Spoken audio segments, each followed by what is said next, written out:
ભચાઉના કાંઠા વિસ્તારમાં દીનદયાલ પોર્ટના અધિકારીઓ દ્વારા જેટલા પણ કારખાના છે તે તોડી પાડવા માટેની કામગીરી કરવામાં આવી રહી છે, ત્યારે અમારા કચકેરી ટીવી ન્યૂઝની ટીમ દ્વારા રામવાવ ગામના જાડેજા શિવુભા સાથે વાતચીત કરવામાં આવી, ત્યારે તેમના દ્વારા જણાવવામાં આવ્યું કે અગાઉ તેઓ આવી અને કારખાના તોડી ગયા હતા અને જે મોટા માથાના કારખાના છે કે જેનું નામ છે સોમનાથ અને સરસ્વતી, આ કારખાનાની તરફ કોઈ નજર પણ કરતું નથી અને આ કારખાના તોડવાની વાત તો દૂર રહી, તો શા માટે આ કારખાના તોડવા માટે કોઈ કામગીરી કરવામાં નથી આવતી?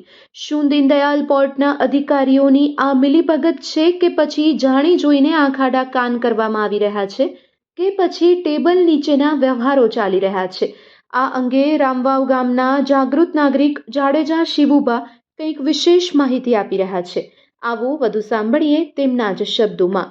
મારું નામ જાડેજા શિવુભા છે, ગામ રામવાવ, અને આજે આ ભચાઉ કાંઠા વિસ્તારમાં દીનદયાલ કંડલાપોર્ટના અધિકારી અગાઉ તોડવા આવ્યા હતા, ત્યારે અમુક કારખાના તોડવામાં આવ્યા છે અને જ્યારે મોટા મોટા માથા કહેવાય સોમનાથ ને સરસ્વતી, ભાવેશભાઈ ચાવડાનો ને બાપભાઈનો, ત્યારે એમના કારખાના કેમ તોડવામાં નથી આવ્યા? અને એમાં દીનદયાલ કંડલાપોર્ટના અધિકારીઓ મળેલા છે કે શું છે?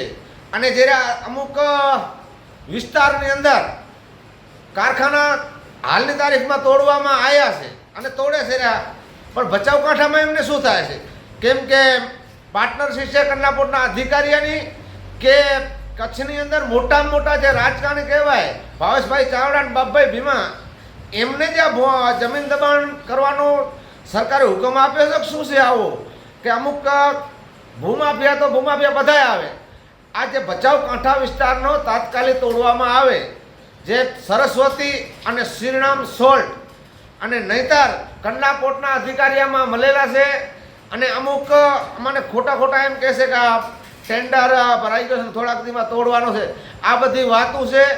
આ મોટા મોટા મચ્છરનો તાત્કાલિક કારખાના ખાલી કરે એવી અમારી માંગ છે.